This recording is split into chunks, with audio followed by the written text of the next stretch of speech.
पण ॲनाकोंडा म्हणजे सगळं गिळणारा साप, आणि तो आज येऊन गेला इकडे, भूमिपूजन करून गेला. आता आपण पेंग्विन आणले, त्याच्यामुळे लाखो पर्यटक तिकडे वाढले. नक्कीच मला त्याचा अभिमान आहे. आणि पेंग्विन आणल्यानंतर काही पेंग्विनच्या बुद्धीची आणि उंचीची माणसं आपल्याला टीका करते, ते सोडून द्या. कारण विभाग प्रमुख म्हटल्यानंतर साधारणतः त्याच्याकडे 3 विधानसभा मतदारसंघ येतात. एक उपविभाग प्रमुख म्हटल्यानंतर त्याच्याकडे साधारणतः 3 शाखा येतात. एक शाखा प्रमुख म्हटल्यानंतर त्याच्याकडे एक महापालिका वॉर्ड येतो, आणि उपशाखा प्रमुखाकडे मात्र 2 ते 3 मतदार याद्या येतात. बरोबर आहे? मग आता आदित्यने जे काही तुम्हाला दाखवलं, हे काम वर्डीतलं आत्तापर्यंत त्यांनी गेल्या काही दिवसात केलेलं दाखवलं. अजून खोलवर जायचंय. आपल्याला तर अख्खी मुंबईच नव्हे तर अख्ख्या महाराष्ट्रामध्ये हे काम करायचे, आणि त्याची सुरुवात मुंबईपासून करायची. कारण मुंबईवरती कोणाचा डोळा तुम्हाला माहिती आहे, खास करून 2 व्यापाऱ्यांचा. नाही, ते तुमच्या मनातलं मला माहिती आहे, पण ते मी माईकवर नाही बोलू शकत. आजच एक जण येऊन गेला. म्हणजे आज काय योगायोग आहे मला कल्पना नाही. सामनामध्ये 2 बातम्या पाहिल्या. पहिल्या पानावरती बातमी भाजप कार्यालयाचं भूमिपूजन, आणि त्याच्यात ती जागा कशी काय त्यांनी पटपट सगळं करून घेतलं ती आहे. आणि आतमध्ये एक बातमी आहे, जिजामाता उद्यानात लवकरच ॲनाकोंडा येणार. आता आपण पेंग्विन आणले, त्याच्यामुळे लाखो पर्यटक तिकडे वाढले. नक्कीच मला त्याचा अभिमान आहे. आणि पेंग्विन आणल्यानंतर काही पेंग्विनच्या बुद्धीची आणि उंचीची माणसं आपल्याला टीका करते, ते सोडून द्या. पण ॲनाकोंडा म्हणजे सगळं गिळणारा साप, आणि तो आज येऊन गेला इकडे, भूमिपूजन करून गेला. त्यानं मुंबई गिळायची. बरं, गिळणार तुला कशी गिळून देतो बघतो. नाही, तुझं पोट फाडून बाहेर आलं तर नावाचं नाही.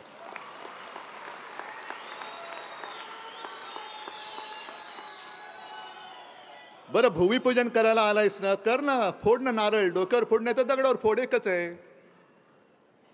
पण ते करताना सुद्धा घराण्याशावरती टीका. म्हणजे ह्याचं कार्ट तिकडे क्रिकेट कंट्रोल बोर्डाचे अध्यक्ष झाले, ते त्याच्या क्रेडिटने झाले, मेरिटने झाले. आणि घराणेशाही कोणाची? ठाकरेंची. अरे, उभा राहून दाखवू समोर. आणि मग त्या अब्दालीला मला सांगायचं आहे, आम्ही आमच्या आईवडिलांचे ऋण मानणारे घराणेशाहीचे म्हणा किंवा घराण्याच्या परंपरेचे पाईक आहोत, वारसदार आहोत. आत्ता संजय राऊत म्हणाले ना, तशी तुमची ब्रह्मचार्याची पिलावळ आमची घराणेशाही नाहीये.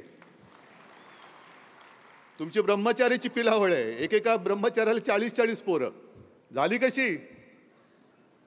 आणि मग ब्रह्मचार्याला जर का 40 पोरं होत असतील तर मला ते तुकाराम महाराजांचा अभंग आठवला. आणि तीच परिस्थिती भाजपची झाली. गाढवही गेले आणि ब्रह्मचर्यही गेलं. आता तो अभंग जाऊन, जसं मी दसऱ्याच्या मेळाव्यात तुम्हाला सांगितलं होतं संदर्भ, तसा ह्याचा संदर्भ तुम्ही मुद्दामून शोधा. तुकाराम महाराज असं का म्हणाले? हा अभंग आहे. गाढवही गेले आणि ब्रह्मचर्यही गेले. तसं आज भाजपची परिस्थिती आहे. गाढवही गेले आणि ब्रह्मचर्य. त्याचा अर्थ नाही मी आता सांगत. आजचा विषय हा एवढ्यासाठी फार महत्त्वाचा आहे की आजपर्यंत आपण असं म्हणत होतो, आणि तशी लोकशाहीच आहे. शिवसेना प्रमुख जे आपल्याला सांगायचे की आपल्यात ती एक जी म्हण आहे, यथा राजा तथा प्रजा. म्हणजे जसा राजा असतो तशी प्रजा असते. लोकशाहीमध्ये काय झालं? यथा प्रजा तथा राजा. कारण लोक हे राजा निवडत असतात. म्हणजे लोकशाहीमध्ये साधारणतः मतदार सरकार निवडतात. आत्ताची परिस्थिती अशी की सरकार मतदार निवडायला लागलेलं आहे. म्हणजे सरकार ठरवणार कोणी मतदान करायचं आणि कोणी नाही करायचं. याला उडवा, त्याला वरती गेलाय कोणाचा तरी त्याला सर्व पित्री म्हणून खाली आणा. हे असे सगळे बोगस प्रकार यांचे चाललेले आहेत. म्हणून मी उपशाखा प्रमुखांना खास बोलवले, बरोबर शाखा प्रमुखांना बोलवलंय. उपविभाग प्रमुख आहेत आणि विभाग प्रमुख आहेत. काय करायचं? एका यादीमध्ये साधारणतः 1200 नावं आहेत. 1200 म्हणजे घरं किती झाली? साधारणतः हे 40-40 नावाची घरं सोडा. 4 ते 5 जणांचं एक कुटुंब धरलं तर 300 घरं होतील.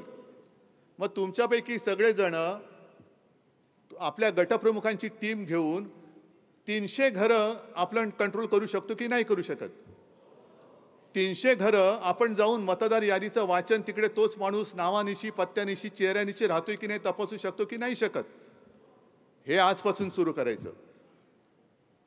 उपशाखा प्रमुखांनी त्यांच्याकडच्या ज्या 2-3 याद्या आहेत, म्हणजे 2 ते 3 गटप्रमुख आहेत, त्या गटप्रमुखांबरोबर रोज भेटून, शाखा प्रमुखांनी सुद्धा उपशाखा प्रमुखांना रोज भेटून, उपविभाग प्रमुखांनी उपशाखा प्रमुख शाखा प्रमुखांना भेटून आणि विभाग प्रमुखांनी शाखा प्रमुखांना भेटून, उपविभाग प्रमुखांना भेटून रोज आज तू काय केलं, किती घरामध्ये जाऊन आलास, किती बरोबर नावं सापडलेत, किती बोगस सापडलेली आहेत, बरोबर नावानिशी आणि चेहऱ्यानिशी.